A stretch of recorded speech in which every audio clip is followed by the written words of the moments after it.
ಕಂದೋಡಿ ಮೇಲೆ ಕಂದೋಡಿ ಮೇಲೆ ಬೋಲ್ತದೆ ನಿಂದುತ್ತೆ ಭಾಷೆ ಗೊತ್ತಿಲ್ಲ. ಕನ್ನಡಿ ಮೇಲೆ ಬೋಲ್ತದೆ. ನಮ್ದುತ್ತೆ ಭಾಷೆ ನಿಂದುತ್ತೆ ಯಾಕೆ ಬರುವುದಿಲ್ಲ? ನೀವು ಜನ ಯಾರು ಉಂಟು? ನೀವು ಜನ ಹಿಂದೂ ಉಂಟು. ನಾವು ಜನ ಯಾರು ಉಂಟು? ನಾವು ಜನ ಮುಸಲ್ಮಾನ್ ಉಂಟು. ನೀವು ಹಿಂದೆ ನಾವು ಮುಂದೆ ಯಾಕೆ ಗೊತ್ತುಂಟ? ನೀವೇನ್ ಮಾಡ್ತದೆ ಮುಂದಿನಿಂದ ಹಿಂದೆ ಹಿಂದೆ ಬರೀತಾ ಹೋಗ್ತದೆ. ಅದಕ್ಕೆ ಜನ ನೀವು ಹಿಂದೂ ಆಯ್ತು. ನಾವು ಹಿಂದಿನಿಂದ ಮುಂದೆ ಮುಂದೆ ಬರೀತದೆ. ಅದಕ್ಕೆ ಜನ ನಾವು ಮುಸಲ್ಮಾನ್ ಆಯ್ತು. ಮತ್ತೆ ನಿಮ್ದಕ್ಕೆ ನಮ್ದಕ್ಕೆ ತುಂಬಾ ವ್ಯತ್ಯಾಸ ಉಂಟು.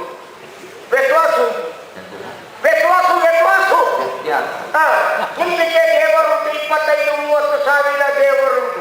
ನಿಮ್ದಕ್ಕೆ ಶರಣ ಉಂಟು, ಹನುಮಂತ ಉಂಟು, ಪಂಜುರು ಉಂಟು, ಬೊಬ್ಬರ್ಯ ಉಂಟು, ಆಮೇಲೆ ದರ್ಗಾ ಪರಮೇಶ್ವರಿ ಉಂಟು.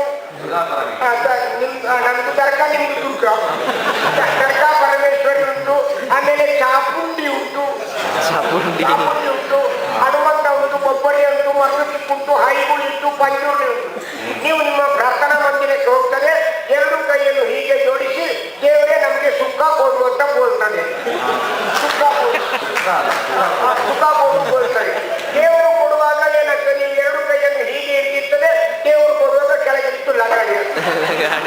ನಮ್ದಿಗೆ ದೇವರು ಉಂಟು, ನಮ್ದಿಗೆ ಅಲ್ಲ ಇಲ್ಲ. ಅರೆ ಕ್ಯಾ ಬಾತ್ ಕರ್ತಾ ಇದ್ದೀವಿ? ಅರೆ ನಮ್ದಿಗೆ ಅಲ್ಲ ಇಲ್ಲ ಉಂಟು. ನಾವು ನಮ್ಮ ಪ್ರಾರ್ಥನಾ ಮಂದಿರಕ್ಕೆ ಹೋಗ್ತದೆ, 2 ಕೈಯನ್ನು ಹೀಗೆ ಹಿಡಿದು ಜೋರಾಗಿ ಕರೀತಾರೆ, ಅಲ್ಲಾಹು ಅಕ್ಬರ್, ಅಲ್ಲಾಹು ಅಕ್ಬರ್, ಯಾ ರಸೂಲ್ ಮೊಹಮ್ಮದ್ ಅಲ್ಲಾಹು ಅಕ್ಬರ್. ಆಗ ಅಲ್ಲಾ ಬಂದಿತ್ತು. ಇಲ್ಲದೆ ಮತ್ತೆ 2 ಬೆರಳು ತೆಗೆದು ಕಿವಿಗಿಟ್ಟ ಜೋರಾಗಿ ಹೋಗ್ತದೆ, ಅಲ್ಲಾಹು ಅಕ್ಬರ್, ಯಾ ರಸೂಲ್ ಮೊಹಮ್ಮದ್ ಅಲ್ಲಾಹು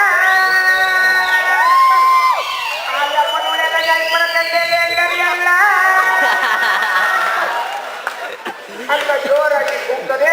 ಆಗ अपना अल्लाह ऊपर से नीचे आता है, हम लोग को हाथ भर के देते हैं कि में हम लोग को उद्धार होता है. ಯಾಕೆ ನಾವು ಉದ್ಧಾರ ಆಗ್ತದೆ? ಅಲ್ಲ ಕೊಡುವಾಗ ನಾವು 2 ಕೈಗೆ ಬೀಳ್ತದೆ, ಆಗ ನಮ್ಮ ಉದ್ಧಾರ ಆಗ್ತದೆ. ಮತ್ತೆ ನಮ್ದಕ್ಕೆ ತುಂಬಾ ವಿಶ್ವಾಸಗಳು ಉಂಟು. ನಿಮ್ದು ನೋಡಿ ಪ್ರಾರ್ಥನಾ ಮಂದಿರ ಉಂಟು, ನಮ್ದು ಪ್ರಾರ್ಥನಾ ಮಂದಿರ ಉಂಟು. ನಿಮ್ದು ಪ್ರಾರ್ಥನಾ ಮಂದಿರದಲ್ಲಿ ಏನಿರ್ತದೆ? ದೇವರು ಮಾತ್ರ ಇರ್ತದೆ. ದೇವರಿಗೆ ಪೂಜೆ ಮಾಡ್ಲಿಕ್ಕೆ ಕತ್ತಿದ್ರೆ ಹಣ್ಣುಗಾಯಿ ಮಾಡ್ಲಿಕ್ಕೆ ಆಗುದಿಲ್ಲ. ಆಮೇಲೆ ದೀಪ ಇದ್ರೆ ಎಣ್ಣೆ ಇಲ್ಲ, ಎಣ್ಣೆ ಇದ್ರೆ ಗಂಟಾಮಣಿ ಇಲ್ಲ, ಗಂಟಾಮಣಿ ಇದ್ರೆ ಪೂಜಾರಿ ಇಲ್ಲ. ನಮ್ದಕ್ಕೆ ಪ್ರಾರ್ಥನಾ ಮಂದಿರದಲ್ಲಿ ಯಾವುದು ಇಲ್ಲ. ಗಾಳಿ ಒಂದು ಗೋರಿ ಮಾತ್ರ ಇರ್ತದೆ, ಅದರಲ್ಲಿ ಒಂದು ಹಸಿರು ಬಟ್ಟೆ ಆಗ್ತದೆ. ನಮ್ದು ಪ್ರಾರ್ಥನಾ ಮಂದಿರದಲ್ಲಿ ಯಾವುದಿಲ್ಲ, ಎಲ್ಲ ಇದೆ. ಮತ್ತೆ ನಿಮ್ದಕ್ಕೆ ತುಂಬಾ ವಿಶ್ವಾಸಗಳು ಉಂಟು. ನಿಮ್ದಕ್ಕೆ ನೋಡಿ, ನಿಮ್ದಕ್ಕೆ ಏನ್ ಮಾಡ್ತದೆ? ನಿಮ್ದಕ್ಕೆ ಜನಗಳಿಗೆ ನೀವು ಉದ್ಧಾರ ಆಗಲಿಕ್ಕೆ ಬೇರೆ ಏನು ಬೇಡ. ನಿಮ್ಗೆ ದೇವರು ಉಂಟಲ್ಲ, 33 ಕೋಟಿ ದೇವರು. ನಿಮ್ಮ ಯಾರಾದ್ರೂ ಬಡ ಹೋಗಿ 33 ಕೋಟಿ ದೇವತೆಗಳಲ್ಲಿ ಒಂದೊಂದು ರೂಪಾಯಿ ಕೇಳಿದ್ರು 33 ಕೋಟಿ ಆಗ್ತದೆ ಬಡವರಿಗೆ. ನಿಮ್ಗೆ ದೇವರು ಕೊಡುವುದಿಲ್ಲ, ಅದು ಕೊಟ್ಟರು 33 ಕೋಟಿ ಒಬ್ಬನಿಗೆ ಸಿಗ್ತದೆ. ಒಂದೊಂದು ರೂಪಾಯಿ ಕೊಟ್ಟರು. ನಿಮ್ಮ ದೇವರು ಯಾವತ್ತೂ ಕೊಡುವುದಿಲ್ಲ. ಹಾಗಾಗಿ ನಿಮ್ಮ ಜನ ಉದ್ಧಾರ ಆಗುದಿಲ್ಲ. ನಾವು ಅಲ್ಲನ ಹತ್ರ ಸುಖ ಕೊಡುವಂತ ಕೇಳಿಲ್ಲ, ಖಾಲಿ ಅಲ್ಲನನ್ನು ಪ್ರಾರ್ಥನೆ ಮಾಡ್ತೇವೆ. ಅಲ್ ರಹೀಮ್ ಅಂದ್ರೇನು, ಈ ರಹೀಮ್ ಅಂದ್ರೇನು, ಓ ಕರುಣಾನಿಧಿಯೇ, ಓ ಕರುಣಾಮಯ್ಯೇ ಎಂಬ ಅರ್ಥವನ್ನು ಕೊಡ್ತದೆ. ನಿಮ್ಮ ಉಂಟು, ನಮ್ಮದು ಉಂಟು. ಹಾಗಾಗಿ ನಿಮ್ದು ನಮ್ದು ಭೇದ ಭಾವನೆಗಳಿಲ್ಲ. ಮತ್ತೆ ನೋಡಿ, ನಮ್ದಕ್ಕೆ ತುಂಬಾ ವ್ಯತ್ಯಾಸಗಳುಂಟು. ನಿಮ್ದಕ್ಕೆ ನೋಡಿ ಬೇರೆ ಬೇರೆ ಕಾರ್ಯಕ್ರಮಗಳು ಮಾಡುವಾಗ ಏನಾಗ್ತದೆ? ನಿಮ್ದಕ್ಕೆ ಚಂದದ ಹೆಣ್ಣು ಮಕ್ಕಳೆಲ್ಲ ಹೋಗ್ತದೆ. ಅಯ್ಯ ನಿಮ್ದು ಆಟ ಆಗ್ತದೆ, ಕೋಲ ಆಗ್ತದೆ, ಬೇರೆ ಬೇರೆ ಕಾರ್ಯಕ್ರಮ ಆಗ್ತದೆ. ಇದೆಲ್ಲಗೆ ಚಂದದ ಹೆಣ್ಣು ಮಕ್ಕಳು ಬರ್ತಾರೆ. ಚಂದದ ಹೆಣ್ಣು ಮಕ್ಕಳು ಕಾರ್ಯಕ್ರಮ ನೋಡಿ ಹೋಗುವಾಗ ನಿಮ್ಮ ಹಿಂದಿನಿಂದ ಹುಡುಗರು ತಮಾಷೆ ಮಾಡ್ತಾರೆ ನಿಮ್ಮ ಹೆಣ್ಣು ಮಕ್ಕಳಿಗೆ. ಮತ್ತೆ ನೀವು ಹೇಗೆ ಉದ್ಧಾರ ಆಗ್ತದೆ? ನಮ್ದು ಹಾಗಲ್ಲ. ಶ್ರೀರಾಮ ನಬಿ ಮಾಡ್ತದೆ, ಮತ ಪ್ರವಚನ ಮಾಡ್ತದೆ, ಇಸ್ಲಾಂ ಕಾರ್ಯಕ್ರಮ ಮಾಡ್ತದೆ, ಹರಿಕಥಾ ಪ್ರಸಂಗ ಮಾಡ್ತದೆ. ಹೀಗೆ ನಮ್ಮ ಕಾರ್ಯಕ್ರಮ ಮಾಡುವಾಗ ನಮ್ಮ ಚಂದದ ಹೆಣ್ಣು ಮಕ್ಕಳು ಬರ್ತಾರೆ. ನಮ್ಮ ಚಂದದ ಹೆಣ್ಣು ಮಕ್ಕಳನ್ನು ಹೇಗೆ ನಾವು ಕರ್ಕೊಂಡ್ಬರ್ತದೆ? ಮುಸ್ಕಾಕೊಂಡು ಕರ್ಕೊಂಡ್ಬರ್ತದೆ. ಯಾಕೆ ಮುಸ್ಕಾಕೊಂಡು ಕರ್ಕೊಂಡ್ಬರ್ತದೆ? ನಮ್ಮ ಹೆಣ್ಣು ಮಕ್ಕಳನ್ನು ಯಾರೂ ನೋಡಬಾರ್ದು. ನಮ್ಮ ಹೆಣ್ಣು ಮಕ್ಕಳನ್ನು ಯಾರೂ ನೋಡಬಾರ್ದು. ಹೆಣ್ಣು ಮಕ್ಕಳು ಮಾತ್ರ ಮುಸ್ಲಿಮರವರೆಗೆ ಎಲ್ಲರನ್ನು ನೋಡ್ತದೆ. ಯಾಕೆ ನೋಡ್ತದೆ? ಅದಕ್ಕೆ ನಡೀಲಿಕ್ಕೆ ದಾರಿ ಕಾಣುದು ಬೇಡ, ಅದಕ್ಕೆ ನೋಡ್ತದೆ. ನಮ್ಮ ಹೆಣ್ಣು ಮಕ್ಕಳು ಅಂತ ಹೇಳಿದ್ರೆ ದೇವರಿದ್ದಾರೆ. ದೇವರು ಈ ಪ್ರಪಂಚದಲ್ಲಿರುವ ಎಲ್ಲರನ್ನೂ ನೋಡ್ತದೆ. ದೇವರು ಹೀಗೆ ಅಂತ ನೋಡಿದವರು ಯಾರಾದ್ರೂ ಇದ್ದಾರ? ಹಾಗೆ ನಮ್ಮ ಹೆಣ್ಣು ಮಕ್ಕಳು ಒಳಗೆ ಹೇಗಿದ್ದಾರೆ ಅಂತ ನೋಡ್ಲಿಕ್ಕೆ ಯಾರಿಗೂ ಸಿಗುವುದಿಲ್ಲ. ಮತ್ತೆ ನೋಡಿ, ನಿಮ್ದಕ್ಕೆ ಮಕ್ಕಳೆಲ್ಲ ಒಳ್ಳೆದಾಗಲಿಕ್ಕೆ ಬೇಕಾಗಿ ನೀವೇನ್ ಮಾಡ್ತೇವೆ? ದೊಡ್ಡ ಜಾತಿಯಾಗಿ ಎಮ್ಮೆದ್ದು ದನದ್ದು ಹಾಲು ಕೊಡ್ತದೆ. ದಪ್ಪದ ಹಾಲು ಕುಡಿತದೆ, ನಿಮ್ಮ ಮಕ್ಕಳ ಮಂಡೆ ದಪ್ಪ ಆಗ್ತದೆ. ಬೆಳಿಗ್ಗೆ ಆದ್ರೆ 7 7 ಪುಟ 7 ಪುಟ ಕೊಡ್ತೀನಿ 7 ಪುಟ ಅಂತದೆ. ನಮ್ದು ಹಾಗಲ್ಲ. ನಮ್ಮ ಪ್ರಾರ್ಥನಾ ಮಂದಿರದಲ್ಲಿ ಎಲ್ಲ ಹೋಗ್ಬರಲ್ಲ ಕೇಳುವಾಗ ನಮ್ಮ ಮಕ್ಕಳು ಹೇಳ್ತದೆ. ಮಕ್ಕಳು ಎದ್ದು ಅಷ್ಟು ಚುರುಕಾಗಿ ಹೋಗ್ತದೆ. ನಮ್ಮ ಮಕ್ಕಳು ಚುರುಕಾಗಲಿಕ್ಕೆ ಕಾರಣ ಏನು? ನಮ್ಮ ಮಕ್ಕಳು ಚುರುಕಾಗಲಿಕ್ಕೆ ನಾವು ಆಡಿನ ಹಾಲನ್ನು ಕೊಡ್ತದೆ, ತಾಯಿಯ ಹಾಲನ್ನು ಕೊಡುವುದಿಲ್ಲ ನಮ್ಮ ಮಕ್ಕಳಿಗೆ. ಯಾಕೆ ಸೌಂದರ್ಯ ಹಾಳಾಗ್ತದೆ ಅಂತೇಳಿ ತಾಯಿಯ ಹಾಲನ್ನು ಕೊಡುತ್ತೇವೆ ನಾವು. ಆಡಿನ ಹಾಲನ್ನು ಮಾತ್ರ ಕೊಡ್ತೇವೆ. ಆಡಿನ ಹಾಲನ್ನು ಕುಡಿದ ಮಕ್ಕಳು ಬಹಳ ಚುರುಕಿರ್ತಾರೆ ನೋಡಿ. ಆಡು ನೋಡಿ ಯಾರ ಗೋಡೆ ಮಾಡಬೇಕಾದ್ರೂ ಇದು ಮೇಲೆ ಹೋಗಿ ನೋಡುವುದಿಲ್ವಾ? ಹಾಗೆ ನಮ್ಮ ಸಣ್ಣ ಸಣ್ಣ ಮಕ್ಕಳಿಗೆ ಎಷ್ಟು ದೊಡ್ಡ ವಾಹನ ಕ್ಯಾರಿ ವ್ಯವಹಾರ ಮಾಡಿ ಪುಸ್ತಕ ಕೆಳಗೆ ಹಾಕೊಂಡು ಬರ್ತಾರೆ. ಅದು ನಿಮ್ಗೆ ಗೊತ್ತಾಗುವುದಿಲ್ಲ. ಮತ್ತೆ ನೋಡಿ, ನಿಮ್ಗೆ ದನ ಉಂಟು, ಅದು ಒಂದಿಷ್ಟು ಹುಲ್ಲು ತಿಂತದೆ, ಒಂದಿಷ್ಟು ಸಗಣಿ ಕೊಡ್ತದೆ. ಯಾವುದಾದ್ರೂ ಸಾಕಿದ ಯಜಮಾನ ಹೆಸರನ್ನು ಹೇಳಿದ್ದುಂಟ? ಅದು ಅಂಬಾ ಅಂತದೆ. ಅಂಬಾ ಎಂದ್ರೆ ಅಲ್ಲಾಹು ಎಂಬ ಅರ್ಥವನ್ನು ಕೊಡ್ತದೆ. ಅಲ್ಲಿಂದಲೇ ಪ್ರಾರಂಭ ಆಗಿದ್ದು. ಮತ್ತೆ ನಮಗೆ ನೋಡಿ, ಆಡಿಗೆ ನೀವು ಬೇಕಾದ್ರೆ ಒಂದು ಸೊಪ್ಪು ಕೊಡಿ, ಅದು ತಿನ್ನುವಾಗ ಯಜಮಾನ ಹೆಸರು ಹೇಳಿಕೊಂಡು ತಿಂತಾರೆ. ಆಡಿನ ಬಾಯಿಗೆ ಸೊಪ್ಪು ಕಡಿ ತಿಂತ ಬಾಯಿಗೆ ಸೊಪ್ಪು ಅದು ತಿಂತ ತಿಂದ ಕೊಡ್ತಿದ್ರು. ನಿಮ್ಗೆ ತರ ಅಂಬ ಅನ್ನೋದಕ್ಕೆ ಬೇರೆ ಏನು ಹೇಳುವುದಿಲ್ಲ. ಮತ್ತೆ ನೋಡಿ, ನಿಮ್ಗೆ ದೇವರೆಲ್ಲ ಅಷ್ಟು ಉಂಟು ಇಷ್ಟು ಉಂಟು ಅಂತ ಹೇಳೋದು ಸುಮ್ಮನೆ ನೋಡಿ. ಕಷ್ಟ ಕಾಲದಲ್ಲಿ ನಿಮ್ಮ ದೇವರು ನಿಮ್ಗೆ ಉಪ್ಪು ಕರಿ ಮಾಡಲಿಕ್ಕೆ ಬರುವುದೇ ಇಲ್ಲ, ಕರಿ ಮಾಡಲಿಕ್ಕೆ ಬರುವುದಿಲ್ಲ. ನಿಮಗೊಂದು ಸಣ್ಣ ಉದಾಹರಣೆ ಬೇಕಾ? ಒಂದು ದಿವಸ ಕ್ರೈಸ್ತ ಧರ್ಮದವರು, ಇಸ್ಲಾಂ ಧರ್ಮದವರು, ಆಮೇಲೆ ಹಿಂದೂ ಧರ್ಮದವರು ಒಂದು ದೋಣಿಯಲ್ಲಿ ಹೋಗ್ತಾ ಇದ್ರು. ದೋಣಿ ಹೋಗಿರುವಾಗ ಮಳೆ ಬರಲಿಕ್ಕೆ ಪ್ರಾರಂಭ ಆಯಿತು, ಜೋರು ಗಾಳಿ ಬೀಸಲಿಕ್ಕೆ ಪ್ರಾರಂಭ ಆಯಿತು. ಆಗ ದೋಣಿ ನಡೆಸೋರು ಹೇಳಿದ್ರೆ, ನಿಮ್ಮ ದೇವರನ್ನು ನೆನಪು ಮಾಡ್ಕೊಳ್ಳಿ, ನೀವು ನೀರಿಗೆ ಹಾರಿ ಆಯುಷ್ಯ ಬದುಕ್ತೀರಿ, ದೇವರು ನಿಮಗೆ ಕರುಣಿಸಿದ್ರೆ ಕರುಣಿಸ್ತಾನೆ ಅಂತ ಹೇಳಿದ್ರು. ಅದೇನ್ ಮಾಡಿಲ್ಲ, ಶುರುವಿಗೆ ನಮ್ಮ ಜಾತಿಯವ ಏನ್ ಮಾಡಿದ, ನೀರು ಬಿದ್ದ ತಕ್ಷಣ ಅಲ್ಲ ಬರಲ್ಲ ಅಂತ. ಅಲ್ಲ ಉಪ್ಪರ್ ಸನಿಗಾಯ ಉಂಟು ಆಸ್ಪತ್ರೆಗೆ ಉಪ್ಪರ್ ನೆಗೆಗಾಯ ಬೇರೆ ಸ್ವರ್ಗಕ್ಕೆ ಕರ್ಕೊಂಡ. ಆಮೇಲೆ ಕ್ರೈಸ್ತ ದೇವರಿಗೆ ಯಾವ ಕಾರಣ ಏನ್ ಸೈದು ಅವನು ತುಕ ಆಪ್ ಹೋಯ್ತಾ, ಏನ್ ಸೈದು ತುಕ ಹಾವು ಆಪ್ ಹೋಯ್ತಾ? ಅಲ್ಲ, ನೀವು ಇಡೀ ಹೇಳ್ಬೋದು ಆ ಪ್ರಶ್ನೆ. ಏನ್ ಸೈದು ಅವನು ತುಕ ಆಪ್ ಹೋಯ್ತಾ ಹೋಗಿಯೇ ಏಸು ಅಹಂಕಾರ ಪುತ್ರ ಸೋವೇನಂದ. ಆಗ ಏಸು ತೊಯ್ಯ ಕೆಳಗಿಳಿದ ಶಿಲ್ಬೆ ಕೊಟ್ಟ ರಯ್ಯ ಮೇಲೆ ಹೇಳ್ಕೊತಾರೆ. ಆಮೇಲೆ ನಿಂತಿಗೆ ಜನ ನೀರಲ್ಲಿ ಮುಳುಗುತ್ತಾ ಇದ್ರಿ. ಸಣ್ಣನ್ನು ಕರೆದ, ಹನುಮಂತ ಕರೆದ, ಬಂಜುರ್ಲಿ ಕರೆದ, ಬೊಬ್ಬರಿ ಕರೆದ, ಮರುಕಿಟ್ ಕರೆದ, ಕರ್ಗ ಪರಮೇಶ್ವರಿ ಕರೆದ, ಯಾರು ಕರೆದ್ರು ಬರಲಿಲ್ಲ. ಯಾಕೆ ಬರಲಿಲ್ಲ? ನಿಮ್ಮ ದೇವರುಗಳಿಗೆ ಒಂದು ವಾಹನ ಉಂಟು, ಸ್ವಲ್ಪ ಕೋಳಿಯ ಮೇಲೆ ಕುಳಿತ ದೇವರುಂಟು, ಮೊಸಳೆಯ ಮೇಲೆ ಕುಳಿತ ದೇವರುಂಟು, ಹಂದಿಯ ಮೇಲೆ ಕುಳಿತ ದೇವರುಂಟು, ನಾಯಿಯ ಮೇಲೆ ಕುಳಿತ ದೇವರುಂಟು, ಇಲಿಯ ಮೇಲೆ ಕೂತ ದೇವರುಂಟು, ಹುಲಿಯ ಮೇಲೆ ಕೂತ ದೇವರುಂಟು, ಆಮೇಲೆ ಶಿವದ ಮೇಲೆ ಕೂತ ದೇವರುಂಟು. ಯಾವ ದೇವರು ಅಂತ ಬರುವುದು? ಕೋಳಿಯ ಮೇಲೆ ಕೂತ ಬಂದ ದೇವರಿಗೆ ಇಲ್ಲಿ ಓಡಿಕೊಂಡು ದನ ಮೇಲೆ ಕೂತ ದೇವರಿಗೆ ಹುಲಿ ಬಂದೆ ಓಡ್ಲಿಕ್ಕೆ ಆಯಿತು. ಹಾಗಾಗಿ ಅವ್ರು ಬರ್ತಾರೆ, ಇವು ಕಾಯ್ದ, ಇವ ಬರ್ತಾರೆ, ಅವ ಕಾಯ್ದ. ಕೊನೆಗೆ ನಿಮ್ಮ ಒಂದು ದೇವರಿಗೆ ಗಣಪತಿ ಅಂತೇಳಿ ಗೆಣಪಣ್ಣ ಕೆಳಗೆ ಬಂದ. ಗೆಣಪಣ್ಣ ಕೆಳಗೆ ಬಂದು ಇವ ನೀರಲ್ಲಿ ಮುಳುಗುತ್ತಾ ಇದ್ದಾನೆ. ಗೆಣಪಣ್ಣ ಮೇಲಿಂದ ಕುಡಿಲಿಕ್ಕೆ ಶುರು ಮಾಡಿದ. ಆಗ ನೀರಲ್ಲಿ ಮುಳುಗುವ ಜನ ಕೇಳಿತು, ದೇವರೇ ನಾನು ನೀರಲ್ಲಿ ಮುಳುಗುತ್ತಾ ಇದ್ದೇನೆ, ನೀನು ಮೇಲಿಂದ ಕುಣಿತಾ ಇದೆಯಲ್ಲ ಯಾಕೆ ಅಂತ ಕೇಳಿದ. ಅದಕ್ಕೆ ನಿಮ್ಮ ಗಣಪತಿ ಕೊಟ್ಟ ಉತ್ತರ ಗೊತ್ತುಂಟ? ಪಾಪಿ ಮಕ್ಕಳೇ, ಭೂಲೋಕದಲ್ಲಿ 1 ತಿಂಗಳು ಗಣಪತಿ ಪೂಜೆ ಅಂತ ಮಾಡಿ, ಚೌತಿ ಅಂತ ಮಾಡಿ, ಕೊನೆಯ ದಿವಸ ನನ್ನನ್ನು ವಾಹನದಲ್ಲಿ ಕೂರಿಸಿ ಟಕ್ ಬಾರಿಸ್ತಾ ಹೊತ್ಕೊಂಡೋಗಿ ನನ್ನನ್ನು ನೀರಲ್ಲಿ ಮುಳುಗಿಸಿ ನೀವು ಕುಣಿಸಿದ್ರು. ನೀನು ಮುಳುಗುವಾಗ ನಾನು ಕುಣಿತೆ. ಅಲ್ಲಿ ನಿಮಗೆ ದೇವರು ಯಾವ ಕಷ್ಟಗಳಲ್ಲಿ ಉಪಕಾರ ಮಾಡಲಿಕ್ಕೆ ಬರುವುದಿಲ್ಲ. ಹಾಗೆ ದೇವರೇ ಇಲ್ಲ, ನಾನೇ ದೊಡ್ಡದಿತ್ತು ಹೇಳಿಕೊಂಡು ತಿರುಗುವ ಒಬ್ಬ ವ್ಯಕ್ತಿ ಇದ್ದಾನೆ. ಅವನನ್ನೇ ನೋಟ ಇಟ್ಕೊಂಡು ನಾನು ಅಲ್ಲಿಗೆ ಹೊರಟಿದ್ದೇನೆ.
ಕುನಿ ನಿನ್ನ ಜಾತಿ ಮತ ಅಂತ ತಿಳಿದು ಹೆಸರನ್ನು ಹೇಳಿ ಜಾತಿ ಅಲ್ಲ, ನಾನು ನಿಮ್ಮ ಜಾತಿಯಲ್ಲ. ಆದರೂ ನಿನ್ನ ಭಾಷಾ ಪ್ರಮುಖ ನನಗಿದೆ. ಯಾಕೆ ಹೊಸಬರೇನು ಅಲ್ಲ ನಮ್ಮ ನಾಡಿಗೆ. ಈ ಮೊದಲು ನಿನ್ನವರ ಅನೇಕರು ಯವನರು ನಮ್ಮ ನಾಡಿಗೆ ಬಂದಿದ್ದಾರೆ. ಹಾಗೆ ಬಂದ ಅವರಿಗೆ ನಮ್ಮಲ್ಲಿ ಗಾಳಿ ಆಗ್ತದೆ, ನೀರಾಗ್ತದೆ, ಮಲ್ಕೊಳ್ತಾರೆ, ಅನ್ನ ತಿಂತಾರೆ, ಅವ್ರು ನಮ್ಮ ಭಾಷೆ ಕಲಿಯುವುದಿಲ್ಲ. ಅವರೊಂದಿಗೆ ವ್ಯವಹಾರ ಮಾಡ್ಬೇಕಲ್ಲ ನಾವು. ಹಾಗಾಗಿ ನಾವೇ ಅವರ ಭಾಷೆ ಕಲಿತದ್ದು. ನಿಮ್ದಿಗೆ ಭಾಷೆ ಇಲ್ಲ, ಮೊದಲು ಈಗ ಭಾಷೆ ಉಂಟು. ಭಾಷೆ ಮೊದಲಿಂದು ನಮ್ಮದಿತ್ತು. ನಿಮ್ಮ ಭಾಷೆ ಇತ್ತೀಚೆಗೆ ಬಂದದ್ದು. ಅದು ನಾನು ಕೇಳಿತ್ತು. ನಮ್ದಿದ್ದೆ ನಿಮ್ದಿದ್ದೆ ವ್ಯವಹಾರ ಹಿಂದಿನ ಕಾಲದಿಂದ ನಡೀತಾ ಇತ್ತು ಅಂತೇಳಿ. ನಿಮ್ಮವರನ್ನು ಹಿಂದಿನ ಕಾಲ ಅಂತ ಹೇಳಿದೆ. ಈ ಕಾಲದ್ದು ಯುಗಾಂತರದಲ್ಲೂ ಗುರುತಿಸಲಾಗಿದೆ. ಯುಗದಲ್ಲೂ ನಿಮ್ಮಂತಹ ಜಾತಿಯವರು ನಿಮ್ಮ ಜಾತಿ ಅಂತ. ಅದೇ ನಿಮ್ಮನ್ನು ಆ ಕಾಲದಲ್ಲಿ ವೇಷರು ಅಂತ ಹೆಸರಿಸಲಾಗಿದೆ. ಆ ಶಬ್ದದ ಅರ್ಥ ಏನು ಮಾತ್ರ ನಾನು ಬಹಳ ಸಂಶೋಧನೆ ಮಾಡಿ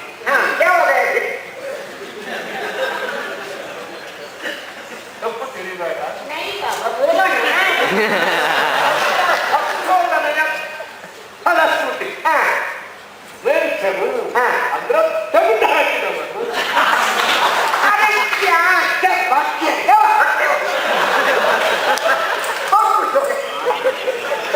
ಕಾರಣ ಉಂಟಲ್ಲ, ಕಾರಣ ಕೊಡ್ತೇನೆ. ಜಯತಿ ತನ್ನ ಮಕ್ಕಳನ್ನು ಒಬ್ಬನಿಗೆ ಮೇಲ್ಛಲಾಕಿನ ಅಧೀಶನಾಗುವಂತ ಶಾಪ ಕೊಟ್ಟ. ಶಾಪ ಕೊಟ್ಟ, ಆಶೀರ್ವದಿಸಿದ ಅಲ್ಲ. ಶಾಪ ಕೊಟ್ಟಿದ್ದಾನೆ ಅಂದ್ರೆ ಅರ್ಥ ಖಂಡಿತ ಒಳ್ಳೆದಿರ್ಲಿಕ್ಕಿಲ್ಲ ಅಲ್ಲ. ಎನ್ನುವುದರಿಂದ ತೆಗೆದು ಹಾಕಿದವರ ರಾಜ್ಯಕ್ಕೆ ಅಧೀಶನಾಗುವಂತ ಹೇಳಿದ. ಇನ್ನೊಂದು, ವಸಿಷ್ಠರ ಆಶ್ರಮದಲ್ಲಿದ್ದ ಕಾಮಧೇನುವನ್ನು ಕೌಶಿಕನೆಂಬ ರಾಜ ಎಳ್ಕೊಂಡ. ಆಗ ವಸಿಷ್ಠರು, ಅಮ್ಮ ನಿನ್ನ ರಕ್ಷಣೆ ನಿನಗೆ ಸಂಬಂಧಿಸಿದ್ದು. ಕಾಮಧೇನು ಕೊಳ ಹಿಡ್ಬೇಕಾರ ಅದರ ರೋಮ ರಾಜಿಗಳಿಂದ ಸಾವಿರ ಸಂಖ್ಯೆಯಲ್ಲಿ ವೇಷರು ಹುಟ್ಟಿ ಬಂದು. ಯಾಕೆ ಯಾಕೆ ಇವು ಮಾಡಿದ ಹೇಳೋದು ದನ ಹೇಳ್ಕೊಂಡವು. ಅದಕ್ಕೆ ಉತ್ತರ ಕೊಡಲಿಕ್ಕೆ ಯಾರಾಗಬೇಕು? ಅದೇ ಜಾತಿಯ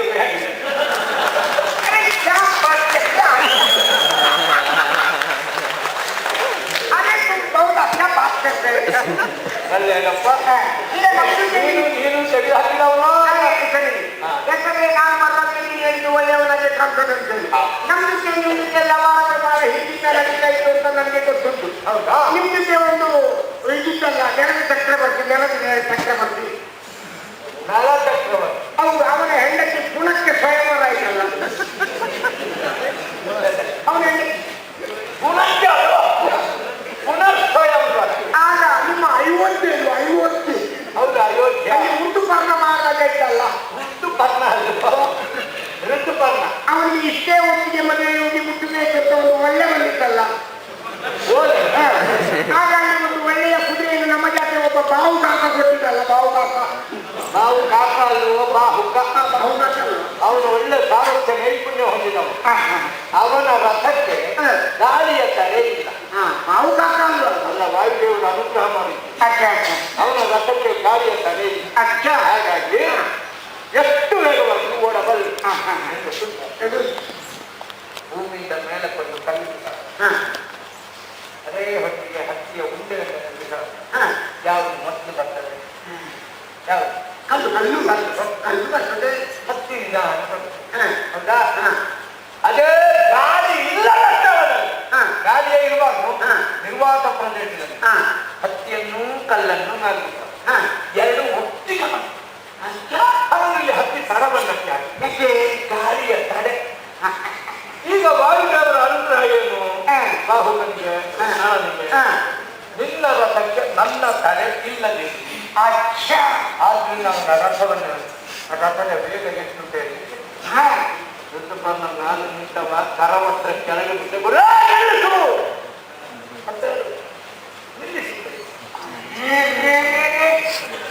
ಬಿಸಾಡಿ ಎಲ್ಲಿಯೋ ಅಲ್ಲಿಂದ ಈಗ ನಿಲ್ಲಿಸುವಲ್ಲಿಗೆ 60 ಯೋಜನ ದೂರ.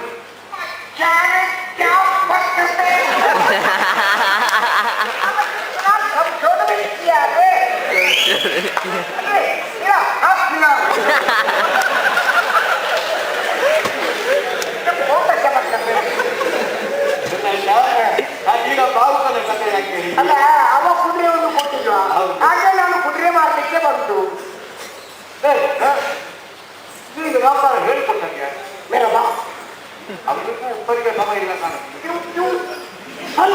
ಒಂದು ಕುದುರೆ ಹಿಡ್ಕೊಂಡು ಬಂದು ತಾನು ಕುದುರೆ ವ್ಯಾಪಾರ ಅಂತ ಹೇಳ್ತಾ ಇದ್ದೆ. ನಾಗಂಡ ವರ್ತಕರ ನಾಯಿಗಳು ಕೊಟ್ಟು ನನ್ನ ಯಾವ ಒಬ್ಬ ಯವನ ರವನು ನಮ್ಮನ್ನು ಮೋಸಪಡಿಸ್ತಾ ಇದ್ದಾನೆ ಪರಾಂಬರಿಸಬೇಕು ಇದನ್ನು ಅನುಬಂಧನೆ. ಒಂದು ಕುದುರೆ ಹಿಡ್ಕೊಂಡು ಬಂದು ಕುದುರೆ ವ್ಯಾಪಾರ ಹೇಳ್ತೇನೆ. ಈ ಒಂದು ಕುದುರೆಯ ವ್ಯಾಪಾರದಿಂದ ನಿನಗೆ ನಿನ್ನ ದೇಶದ ಹೋಗಿ ಬರುವ ಕಷ್ಟವೂ ಹುಟ್ಟಿದ್ದೇನೆ. ಅರೆ ಮಾರ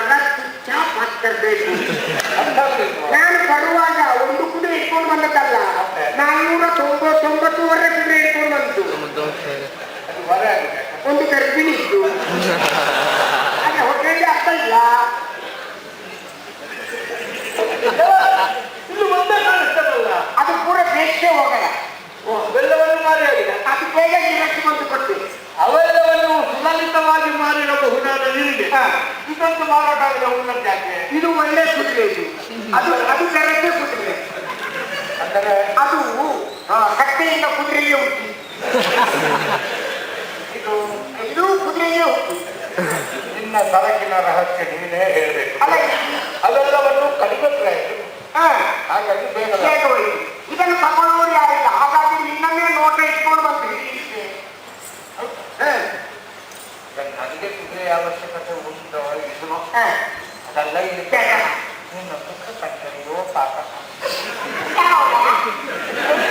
ವ್ಯಾಪಾರ ಆಗಿ ಬಿಟ್ಟದಿದ್ರೆ ಊರಿಗಾದ್ರೂ ಹೋಗ್ಬೋದಿತ್ತಲ್ಲ ಎಂಬ ವರಸೆ ಕಾಣಿಸ್ತದೆ. ಆ ಅನುಕಂಪನೆಯಿಂದ ತಗೊಳ್ತೇನೆ. ಎಷ್ಟಪ್ಪ ಇದ್ರು ಮಹಾರಾಜ್ ಇದರ ಬೆಲೆ ಹೇಳಬೇಕು, ಇದರ ಬೆಲೆ ಹೇಳಬೇಕಾ? ಹಾಗಾದ್ರೆ ಹೇಳ್ತದೆ ಇದಕ್ಕೆ ಹೆಚ್ಚು ಬೆಲೆ ಇಲ್ಲ. ಕಮ್ಸೆ ಕಮ್ 1 लाख रुपया, 1 लाख रुपया. 1 लाख रुपया. ಹೌದು, ನಮ್ಮ ಸಂಸ್ಕೃತ ಭಾಷೆ ರೌಪ್ಯ ಅದುವೇ ಈಗ ನಮ್ಮಲ್ಲಿ ರೂಪಾಯಿಯಾಗಿ ಉಳಿದಿದೆ. ನಿಮ್ಮ ಬಾಯಿಯಲ್ಲಿ ರೂಪಾಯಿ ರೌಪ್ಯ ಅಂದ್ರೆ ಬೆಳ್ಳಿ, ಬೆಳ್ಳಿಯ ನಾನು 1 ಲಕ್ಷ ರೂಪಾಯಿ ಹೇಳ್ಬೋದು. ಏನೋ ಒಂದಲ್ಲ 5 ಲಕ್ಷವು ಹೇಳು. ಪೂರ್ವವಾಲೋಚನೆ ಮಾಡಬೇಕು. ಅಲ್ಲದಿದ್ರೆ ನನ್ನ ಔದಾರ್ಯವನ್ನು ಮೆರೆಸುವುದಕ್ಕೆ ನೀನು ಕೇಳಿದ 1 ಲಕ್ಷಕ್ಕೆ 50,000 ಕೊಡ್ತೇನೆ. ನನ್ನನ್ನು ಅನಸುತ್ತದಿರುವರೆ ಅಯ್ಯೋ ಅಯ್ಯೋ ಮಾರಾದ್ರೆ ಒಂದು ಓದುವ ಸಾಮಾನ್ಯ ಒಂದು ಹೊರಗುಟ್ಟಿದ ಕೊಟ್ಟರಲ್ಲ ಏನು ಹೆಟ್ಟುತ್ತಾನ ತೋರಿಸಿದ್ರು ಆ ಚಿತ್ರಕ್ಕೆ ನೀನು 1 ಲಕ್ಷ ಹೇಳ್ತೀನಿ ಮಹಾರಾಜ್. ಇದು ಸಾಮಾನ್ಯ ಕುದುರೆ ಅಲ್ಲ, ಇದಕ್ಕೊಂದು ಹಿನ್ನೆಲೆ ಉಂಟು ಹೇಳ್ತದೆ. ನಾನು ನಿಮಗೆ ಈ 3 ಲೋಕದಲ್ಲಿ ಒಡೆ ಮಾಡುವುದು ಏನ್ರೆ ಇಲ್ಲ. ಒಡೆಯ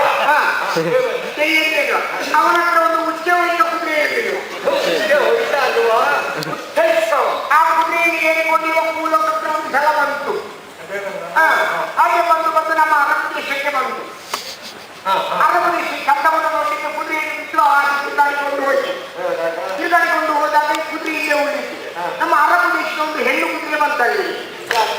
ಈ ಕುದುರೆಯನ್ನು ನೋಡಿದಕ್ಕೆ ಮೊಹಮ್ಮದ್ ಯಾರು ಹಾಗೆ ಆ ಕುದುರೆಯಿಂದ ಹುಟ್ಟಿದ ಕುದುರೆ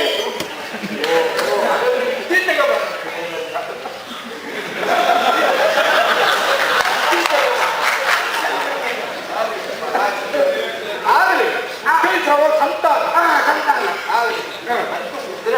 ಹೌದು, ಇನ್ನು ವಿಶೇಷ ಉಂಟು.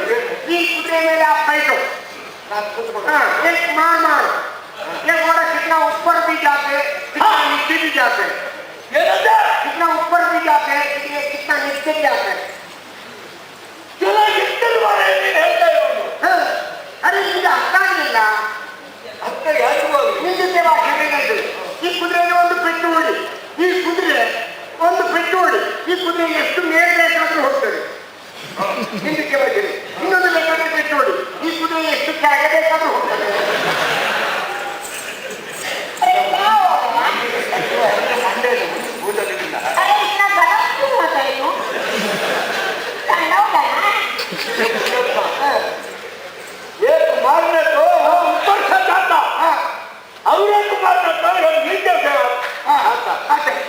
ನನಗೆ ಅರ್ಥ ಆಗಿದೆ.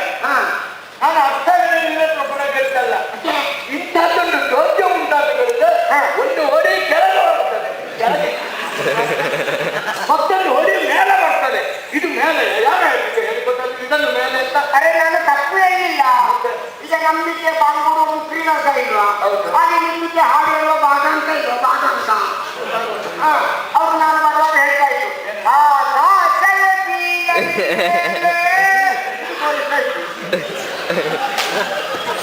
ಆಕಾಶ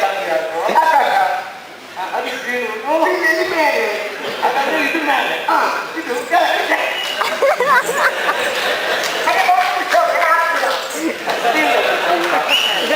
ನೀನು ಭಾಷೆ ಕಲಿಯುವ ಚಪಲತ ಉಂಟು ನಿನಗೆ. ಭಾಗವತರ ಆಕಾಶದ ಕೀಳಲಿ ಮೇಲೆ ಹೇಳೋದು ಆಕಾಶದ ಮೇಲೆ, ಇದು ಮೇಲೆ. ಅಧ್ಯಾಹಾರ ಪ್ರಯೋಗ ಅಂತ ಉಂಟು, ನಿಮಗೆ ಗೊತ್ತಿಲ್ಲ. ಬಾ ಅಂತ ನಾನು ಕರಿತೇನೆ, ನೀನು ಬಾ ಅಂತ ಹೇಳಬೇಕ.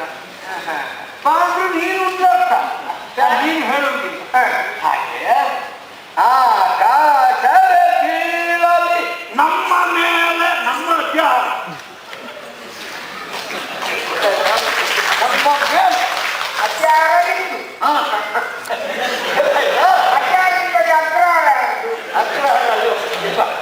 ಮೇಲೆ ಕೆಳಗೆ. ನಾನು ಮೂರು ಸತಿ ಗಂಡಿಸಿ ಕೇಳಿಸಿ ಯಾಕೆ ಗೊತ್ತಿದ್ದೆ, ಈ ಕುದುರೆ ಗಗನ ಸಾಮರ್ಥ್ಯವನ್ನು ಅದು ಒಂದು ಹೇಳಬಹುದು.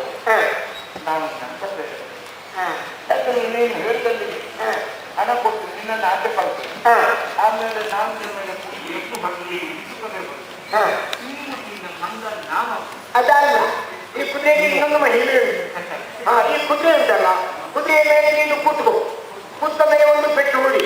ಈ ಕುದುರೆ ಓಡ್ತಾ ಓಡ್ತಾ ಓಡ್ತಾ ಓಡ್ತಾ ವಾಯು ಹಿಂದೆ, ಕುದುರೆ ಮುಂದೆ.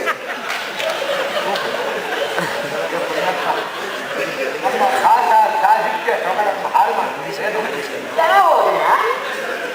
ವಾಯು ವೇಗವನ್ನು ಹಿಂದಿರುಗಿ ಅದೇ ಕುದುರೆ ಮುಂದುವರಿತದೆ. ಕುದುರೆ ಓಡ್ತಾ ಓಡ್ತಾ ವಾಯು ಹಿಂದೆ, ಅದೇ ಹಿಂದೆ ಕುದುರೆ ಮುಂದೆ.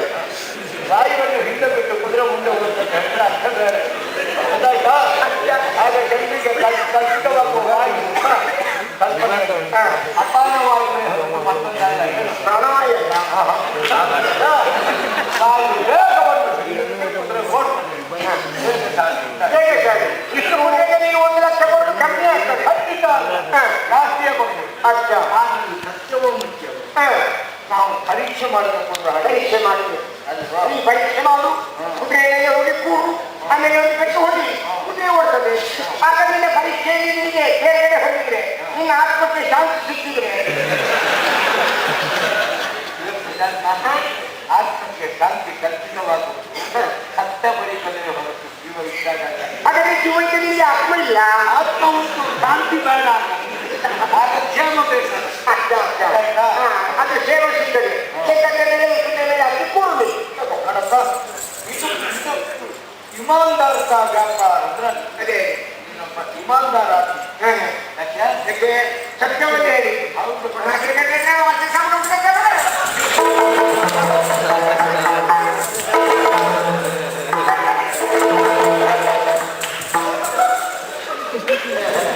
ನೋಡಪ್ಪ, ನಿನ್ನ ಮಾತಿಗೆ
ನಿನ್ನನ್ನು ಹಿಡಿಯಬೇಕೆನ್ನುವ ಉದ್ದೇಶದಿಂದಲೇ ಈ ಕಾರವಾರನ ವೇಷವನ್ನು ಧರಿಸಿ ನನ್ನ ಕಾಗೆಯನ್ನೇ ಕುದುರೆಯನ್ನಾಗಿರಿಸಿ ನಾನಾ ರೀತಿಯಲ್ಲಿ ನಿನ್ನಲ್ಲಿ ಮಾತಾಡಿದರೂ ಕೇವಲ ನಾನು ಕುದುರೆ ವ್ಯಾಪಾರಿ ಎಂದೇ ತಿಳಿದೆ. ಈ ಶನಿಗ್ರಹ ಮನಸ್ಸು ಮಾಡಿದೆ ಯಾರಿಗೆ ಯಾವ ಹೊತ್ತಿನಲ್ಲಿ ಯಾವ ರೂಪದಲ್ಲಿ ಯಾರ ಮನೆಗೆ ಹೇಗೆ ಪ್ರವೇಶ ಮಾಡ್ತಾನಂತೇಳಿ ಯಾರೂ ಕಂಡು ಹಿಡಿದವರೇ ಅಲ್ಲ. ಪುಟ್ಟ ಬೆಟ್ಟವನ್ನು ಬಿಟ್ಟವನಲ್ಲ ನಾನು, ಕಲ್ಲು ಮರೆಯನ್ನು ಬಿಟ್ಟವನಲ್ಲ, 33 ಕೋಟಿ ದೇವತೆಗಳನ್ನು ಬಿಟ್ಟವನಲ್ಲ, 3 ಮೂರ್ತಿಗಳನ್ನು ಬಿಟ್ಟವನಲ್ಲ, ಅಜ ನಳ ನಹುಷ ವಿಶ್ವರಾಜಗಳನ್ನು ನಾನು ಬಿಟ್ಟವನಲ್ಲ. ಸಾಮಾನ್ಯವಾದ ನಿನ್ನನ್ನು ಬಿಟ್ಟಿರಂತೇಳಿ ಭಾವಿಸಿದ್ಯಾ? ದೇವಿನ ಪ್ರಶಸ್ತಿಯನ್ನು ಬರೆದಂತ ನನಗೆ ನಿನ್ನ ರಾಜ್ಯ ಪ್ರಶಸ್ತಿಗೆ ಅಗತ್ಯ ಉಂಟಾಗುತ್ತಾನೆ. ತುಂಬಿದಂತಹ ಸಭೆಯಲ್ಲಿ ನನ್ನನ್ನು ನಿಂದಿಸಿದೆ, ಕರತಾಡನ ಮಾಡಿ ದಿಢೀರನೆ ಎದ್ದು ನಿಂತೆ. ಯಾವ ಎದ್ದು ನಿಂತನ್ನು ನಿನ್ನ ಕೈಕಾಲುಗಳನ್ನು ಕತ್ತರಿಸ್ತೇನೆ. ಶನಿಯನ್ನು ನಿಂದಿಸಿ ನಿನ್ನ ಬಾಯಲ್ಲಿ ಆ ದೇವಿಯ ನಿನಗೆ ಹೊರಕೊಟ್ಟಿದ್ದಾಳೆ. ದೇವೇಂದ್ರನ ಸಭೆಯಲ್ಲಿ ನ್ಯಾಯ ತೀರ್ಮಾನ ಮಾಡಿದರೇನು? ವಾಕ್ಶಕ್ತಿ ನಿನ್ನ ನಾಲಿಗೆಯಲ್ಲಿದ್ದೆ.